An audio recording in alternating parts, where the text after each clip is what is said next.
Salut à tous. Donc ça y est, j'ai enfin ma boutique en ligne. Alors je suis allé au plus simple et je me suis ouvert une page Etsy. Donc Etsy, pour ceux qui ne connaissent pas, c'est une plateforme dédiée aux professionnels et surtout aux petits créateurs, ce que les anglo-saxons appellent les makers. Donc ça fonctionne un petit peu comme eBay, c'est-à-dire que vous avez un site central et puis les créateurs ont leur page avec tous leurs articles où on peut gérer les stocks, etc. Donc c'est vraiment pratique, ça fonctionne très bien et depuis très longtemps aux États-Unis et ça fait quelques années quand même qu'en France ça s'est beaucoup démocratisé. Et donc l'objet de cette vidéo, ça va être pour moi de vous présenter, non sans joie, les premiers articles qui seront disponibles sur ma page Etsy. Donc premier article disponible, ce sont les beaux shurikens. Donc ces beaux shurikens, j'ai beaucoup travaillé sur la finition, dans le sens où je voulais une finition qui ne me demande pas trop de temps pour que ces beaux shurikens au niveau du prix soient le plus abordable possible. Et donc on a cette finition où on peut voir que le métal est brut, il a été décapé et légèrement brossé. Alors les beaux shurikens étant en acier, ils sont évidemment susceptibles de rouiller, donc il faut quand même en prendre soin. Si vous avez du mal à prendre soin de vos lames, sachez que j'ai des beaux shurikens comme ceux-là, qui ont donc une finition ici qui est noire. Donc en fait à la surface là on peut voir qu'on a une pellicule noire. En fait c'est que le beau shuriken est brut de trempe, c'est-à-dire qu'il a été trempé dans l'huile, donc après il a été évidemment dégraissé, mais il n'a pas été décapé, donc on a le résidu à la surface de la combustion due à la trempe. Donc lorsqu'on trempe le beau shuriken, c'est que le métal est chauffé à rouge, puis plongé dans l'huile pour être refroidi brutalement, et évidemment le choc thermique entre le métal et l'huile crée ce que vous voyez à la surface, un résidu de combustion, et donc cette huile brûlée en surface est évidemment très tenace et elle est relativement bien protectrice contre toutes les agressions extérieures. Alors maintenant, un classique parmi les classiques, ce sont mes haches de lancer forgées dans des clés de 46. Donc ces haches font 32 cm de long, pèsent 650 grammes, et on a une épaisseur ici au niveau de la tête qui fait plus de 6 mm. Donc c'est quand même assez balèze.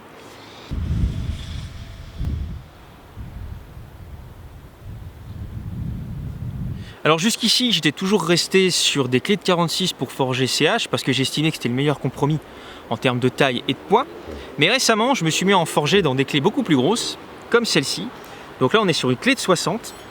Donc là, on a une hache qui fait un petit peu plus de 40 cm de long et qui pèse 1,2 kg. Donc là, c'est vraiment lourd. À la base, je pensais qu'elle serait faite exclusivement pour être lancée à deux mains. Ça se lance quand même assez convenablement à une main. Mais vous aurez très prochainement une vidéo qui sortira sur la forge de ces haches-là, avec évidemment une phase de test. Donc la vidéo est déjà tournée et montée et elle sortira dans quelques jours.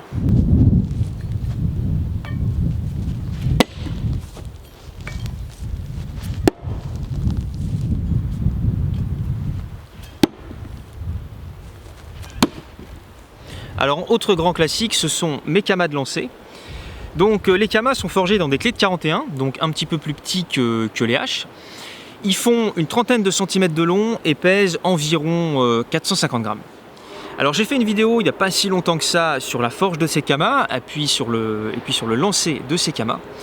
Et donc là, je vais vous mettre en description le lien de cette vidéo, et puis surtout, là, je vais vous mettre quelques images de cette vidéo.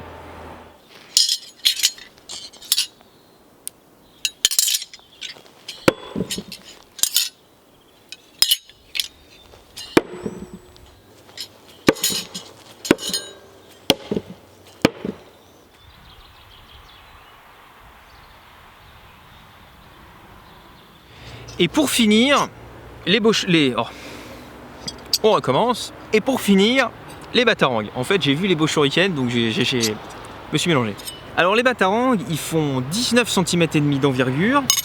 Ils font à peu près, enfin non, ils font pas à peu près, ils font exactement 5 mm d'épaisseur et pèsent 200 grammes. Alors ces batarangs sont découpés au laser en usine, et ensuite moi je retravaille la surface qui est brossée. Et puis je fais évidemment les émoutures, etc. Ces batarangs, j'en ai quelques centaines, je dois en avoir 250, mais je n'en referai pas. Donc je vous le dis d'entrée, je n'en referai pas parce qu'ils sont en Hardox 450 et je ne suis pas satisfait du Hardox 450. Alors je vais m'expliquer là-dessus parce que le Hardox 450 c'est un acier qui est très utilisé ces dernières années pour faire des couteaux de lancer. Par exemple, le seul site français exclusivement consacré à la vente de couteaux de lancer, à savoir Throwing Zone, monté entre autres par Guillaume Henry alias l'Abeille Métallique, qui a été la première vraie chaîne YouTube sur le lancer.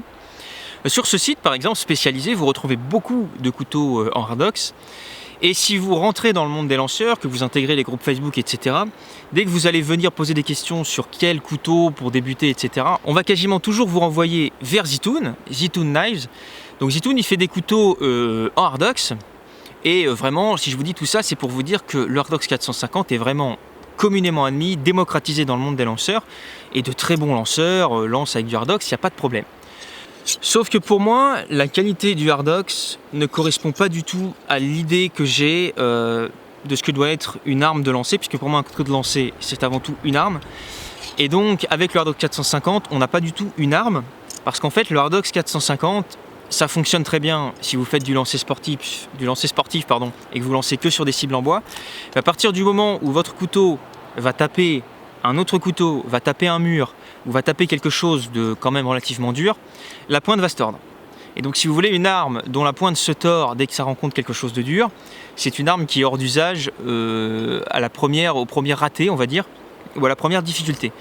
Et donc pour l'approche que moi j'ai des armes de lancer, il est hors de question que je fasse des couteaux en Hardox. Vraiment, j'ai du mal. Et puis surtout, lorsqu'on fait de la coutellerie, lorsqu'on fait de la forge, un couteau dont la pointe se tord, si vous voulez, c'est un gag. C'est une blague. C'est-à-dire, en forge, vous faites un couteau, la pointe se tord. Bon, s'il y avait un concours, vous avez 0, quoi. C'est vraiment le truc qui ne doit jamais arriver, normalement. Un couteau qui se tord, c'est pas possible. Si vous prenez, par exemple, les couteaux de lancer des grandes marques, que ce soit Cold Steel, Iben, Smith & Wesson, que moi j'ai énormément utilisé, jamais une pointe ne va se tordre. Soit elle va se casser parce qu'elle est trop dure ou trop fine, ou parce qu'elle a un défaut, mais jamais elle va se tordre. Ça n'existe pas. Donc je vois de temps en temps écrit à droite à gauche au sujet des couteaux en Hardox que les couteaux Hardox sont qualité couteaux de lancer. Sous-entendu, ils sont moins durs que les autres couteaux. Sauf que pour moi, c'est un petit peu une usurpation, parce que normalement, avant qu'on se mette à utiliser le Hardox, les couteaux de lancer, ils ne se tordaient pas, ça n'existait pas. Alors là, vous vous dites sûrement, mais pourquoi ne pas tout simplement faire des batarangs dans un autre acier, plutôt que d'arrêter complètement la production? Eh bien tout simplement parce que pour avoir un acier de qualité, il faut faire ce qu'on appelle un traitement thermique, c'est-à-dire tremper l'acier, en faire de l'acier trempé. Donc toutes les lames que je forge sont évidemment en acier trempé, elles ont eu un traitement thermique, et en coutellerie, toutes les lames ont toujours un traitement thermique. Et l'intérêt, si vous voulez, du Hardox, c'est qu'on considère que sans traitement thermique, il a quand même des propriétés, notamment de souplesse, d'élasticité, qui font que pour le lancer de couteau, c'est convenable. Et donc si je veux faire des batarangs dans un autre acier, dans un acier de coutellerie, il va falloir que je fasse derrière un traitement thermique, ce qui représente beaucoup de travail, beaucoup de temps. Et je ne suis pas sûr du tout d'avoir envie de passer beaucoup d'heures de travail sur le traitement thermique de batarang. Je préfère bien sûr passer du temps à faire des traitements thermiques et à faire de la forge sur d'autres armes qui me passionnent et qui me fascinent. Mais il n'est pas impossible à un moment donné que j'en refasse. Il y a certains batarangs, notamment les batarangs de Batman la Relève, que j'ai très envie de faire parce que j'étais un très grand fan de cette série. Mais pour l'instant, ce n'est vraiment pas ma priorité, donc je n'ai aucune idée du moment auquel je vais peut-être refaire des batarangs. Maintenant, si les batarangs vous intéressent et qu'il se trouve que moi je n'en ai plus, sachez que vous pouvez en trouver.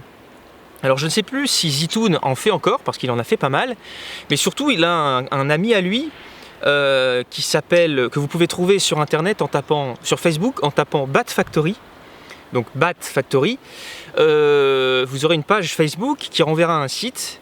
Et c'est un ami de Zitoon qui travaille exactement comme lui, donc ils font de la découpe laser dans du Hardox. Et lui, il ne fait que des batarangs et des produits dérivés de l'univers de Batman, des fois même de l'univers un peu plus large des comics en règle générale. C'est quelqu'un de très abordable, comme Zitoon d'ailleurs, et de très à l'écoute, et qui fait un très joli travail. En tout cas, je vois partout de très bons retours. Donc voilà, si vous voulez des batarangs et que moi j'en ai plus, allez voir la Bat Factory, ou même si vous voulez d'autres batarangs, allez voir la Bat Factory. Et d'ailleurs, tant que j'y suis, n'hésitez pas évidemment à aller consulter aussi les couteaux de Zitoon. Il a lui aussi son site, et puis d'aller sur Throwing Zone, le site en ligne français entièrement consacré aux couteaux de lancer et de hache, car peu importe mon avis personnel sur le Hardox, il n'empêche qu'un grand nombre de lanceurs et de très bons lanceurs lancent avec du Hardox. Et maintenant pour conclure, sachez que le lien vers ma boutique Etsy est évidemment dans la description de cette vidéo, il sera dans la description de quasiment toutes les vidéos, et le lien est également en description de la chaîne YouTube. Point important, lorsque vous allez aller sur la boutique, vous allez voir que la boutique s'appelle Lame en P. Alors lame comme une lame de couteau. En fait, c'est le nom de mon association, de mon club de lancer de couteau, parce que là, dans un premier temps, je vais me servir de mes ventes pour financer un petit peu mon club. Et puis par la suite, de toute façon, je vais ouvrir une page Etsy pour mon entreprise, pour ma boîte, puisque maintenant j'ai décidé d'essayer de ne vivre uniquement que de la chaîne YouTube et de la forge. Donc je vais sûrement pendant un certain temps naviguer un petit peu avec les deux pages qui seront pour vous absolument similaires, hein. Ce sera les mêmes pages Etsy, simplement le nom sera différent et je mettrai l'une plus ou moins en avant selon le fait que je veux plus ou moins financer l'association ou la boîte. Voilà, sur ce je vous dis à très bientôt.